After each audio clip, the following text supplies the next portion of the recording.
Este mês tem sido marcado por debates sobre segurança pública na Câmara Municipal. Em seminários, especialistas e autoridades discutem questões relacionadas à segurança, assunto que sempre aparece entre aqueles que mais preocupam o paulistano. Com o aumento de crimes violentos cometidos por menores, a redução da maioridade penal ganhou espaço em todas as discussões pelo país. E este é o tema central que o Jornal da Câmara vai debater com o psiquiatra forense Guido Palomba. Guido, o senhor é considerado uma autoridade no assunto e o eixo da discussão muitas vezes é identificar se o menor tem ou não consciência do ato que ele pratica. Qual a opinião do senhor sobre a redução da maioridade penal e também da inimputabilidade? Boa tarde.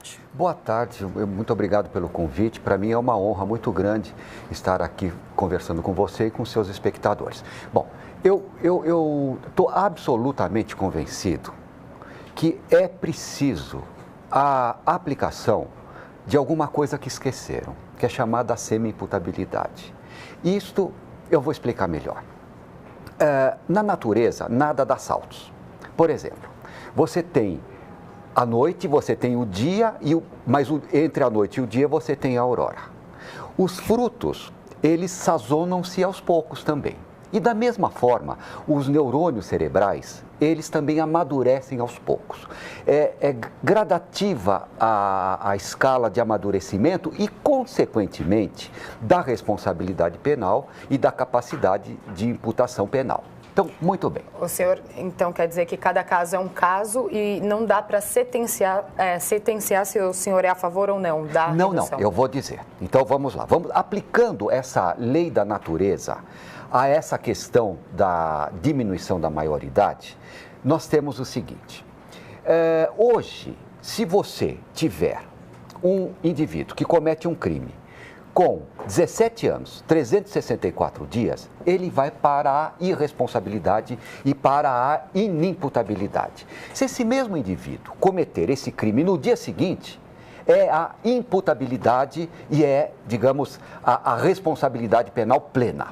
Se você trouxer esse limite de 18 anos para 16, para 14, ou seja lá para que limite for, sempre vai ser igual. Ou seja, digamos que você traga para 16 anos, então você vai ter um indivíduo que comete um crime com 15 anos, 364 dias, é inimputabilidade. No dia seguinte é imputabilidade. Isso é um maniqueísmo, ou seja, é um tudo-nada, um pode, não pode, um claro escuro, positivo, negativo, que não existe na natureza. A natureza não dá saltos. Os neurônios cerebrais se maturam aos poucos. A responsabilidade penal também ela vai gradativamente sendo adquirida pelo indivíduo. Então, o que é necessário, na minha maneira de entender? É introduzir a semi-imputabilidade. O que é isso, a semi-imputabilidade, de uma maneira prática? Você teria, do nascimento aos 12 anos, a irresponsabilidade completa, a inimputabilidade completa, tá certo? Para explicar, o jovem não seria penalizado. Não seria penalizado, ele seria absolvido do crime, e seria aplicado... Ele não responderia penalmente. Não responde e aplica-se aquilo que o Estatuto da Criança e do Adolescente já prevê. E depois dos 12 anos? Bom, dos 13 aos 18, essa é a zona que nós estamos debatendo, né? É a zona dos adolescentes, que é a zona de transição entre a menoridade e a maioridade, entre a noite e o dia, não é? Então, dos 13 aos 18 anos, aplicaria a semi-imputabilidade. O que isso representa de uma forma prática, digamos, penalmente?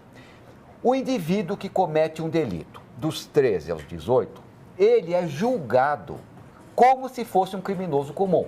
Por exemplo, homicídio, então é julgado como um homicida. Porém, como ele está nessa zona de transição entre a menoridade e a maioridade, ele tem uma redução da pena, uma redução de 1 a 2/3. Por quê? Porque ele tem o desenvolvimento mental ainda incompleto.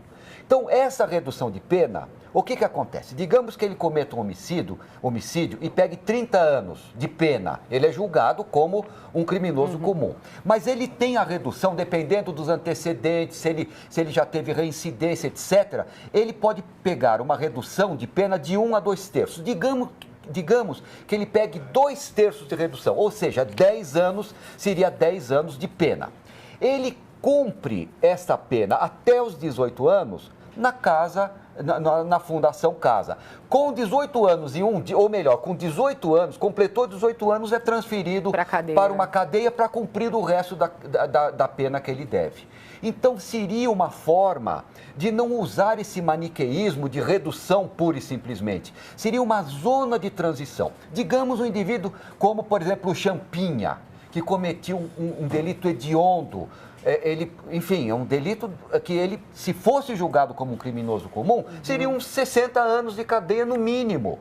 Mas digamos que ele fosse nesse regime da semi-imputabilidade, 60 anos. Vamos reduzir por benevolência, vamos reduzir 2/3, que obviamente que ele não mereceria, mas digamos que ele mereça 2/3 de redução. Seriam 20 anos longe da sociedade. Cumpre até os 18 na Fundação Casa, digamos que ele tenha 15, e depois 16, vai para a cadeia. Depois vai para a cadeia para cumprir o restante. Se reduzisse a maioridade penal, por exemplo, a 16 ou 15 anos, o senhor acredita que um adolescente que vai com 15 anos para a cadeia, ele pode se tornar uma pessoa mais violenta, que é o que atestam as pessoas que são contra a redução? Não, veja, eu continuo achando que entre os 13 e os 18, aplicando a semi-imputabilidade, ele iria até os 18 para a Fundação Casa. Mas caso houvesse a redução da maioridade penal, por exemplo, um adolescente de 16 anos ir para a cadeia, o senhor acha que indo para um CDP ele pode ficar mais violento estando lá na cadeia? Eu entendi, Carol.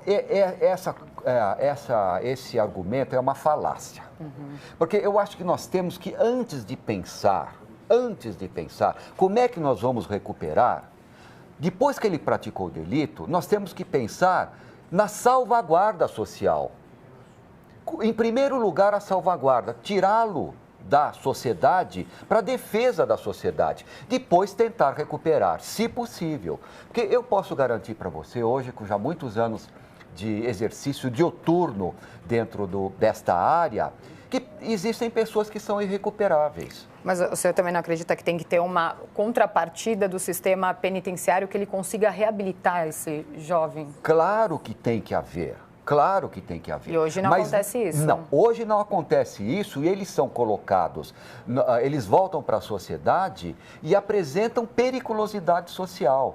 Então a sociedade fica exposta a esses indivíduos que muitas vezes são até irrecuperáveis. Vamos falar de A gente viu aí no VT o caso da Liana Friedenbach e do Felipe Café. O senhor falou bastante, existe um laudo falando que o Champinha, que foi um adolescente de 16 anos na época, em 2003, ele não oferecia perigo para a sociedade. O senhor questionou essa questão. O senhor acredita que o Champinha, ele sabia o que ele estava fazendo e que esse laudo ele não é adequado para a situação? Olha, o fato de saber o que está fazendo, ou não saber, ou saber parcialmente, isto é quanto à capacidade de imputação jurídica, ou seja, quanto à responsabilidade ou à irresponsabilidade no momento do ato. Mas isso já passou, porque ele praticou o delito, fez tudo aquilo que todos conhecemos e depois, o que eu acho que a discussão que é preciso ser incrementada é quanto à periculosidade dele.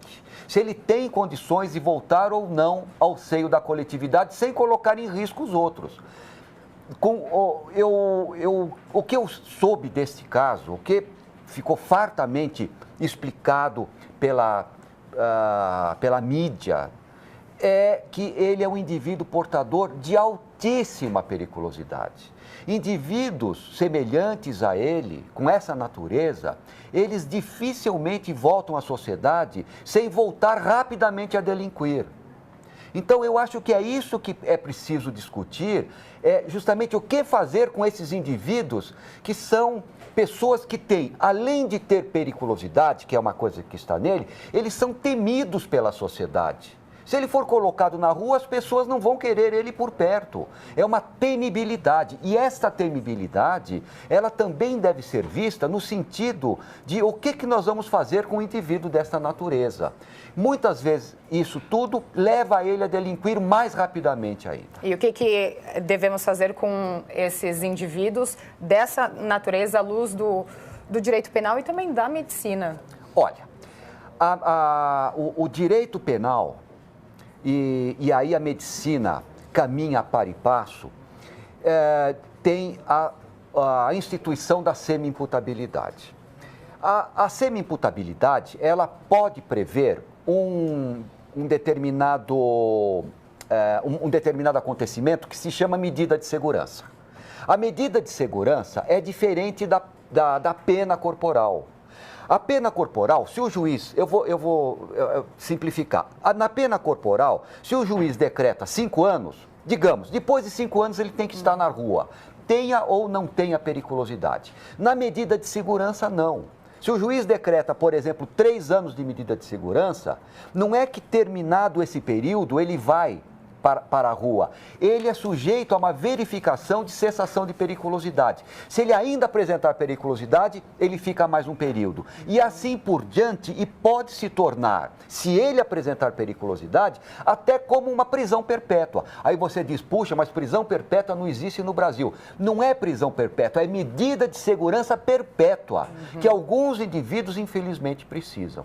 Eu conversei aqui com o doutor Guido Palomba, psiquiatra forense, ele que defende o conceito de semi-imputabilidade, que dos 13 aos 17 anos, o adolescente deve ir para a Fundação Casa e depois ele vai, quando fizer 18 anos, ele vai para a cadeia. Doutor Guido, foi um prazer receber o senhor aqui, já está muito convidado para discutir esse assunto com a gente. Muito obrigado, muito gentil, muito obrigado. Foi um prazer, o prazer foi todo meu, obrigado. Muito obrigada, doutor Guido.